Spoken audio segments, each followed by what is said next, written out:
দেশের অন্যতম বৃহৎ সিরামিক পণ্য উৎপাদনকারী প্রতিষ্ঠান মুন্নো সিরামিকের বিরুদ্ধে উঠেছে দুর্নীতির বিস্তর অভিযোগ।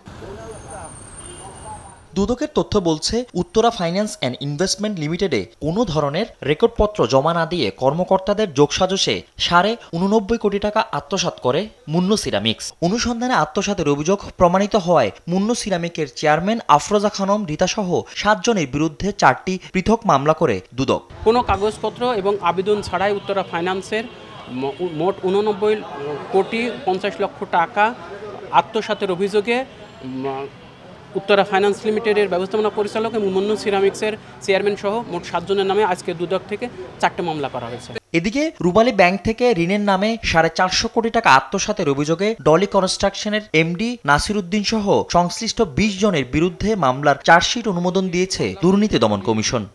ঋণের নামে রূপালী ব্যাংকের 450 কোটি টাকা আত্মসাতের অভিযোগে এর আগে দুদক ডলি কনস্ট্রাকশনের চেয়ারম্যান এবং এমডি সহ সংশ্লিষ্ট রূপালী ব্যাংকের কর্মকর্তাদের নামে একটি মামলা করেছিল।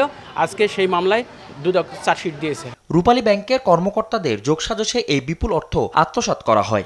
450 কোটি টাকা। ফজলে আদিত্য, দেশ টিভি, ঢাকা। মহলের মতো লোকজন যদি এমন আচরণ করে।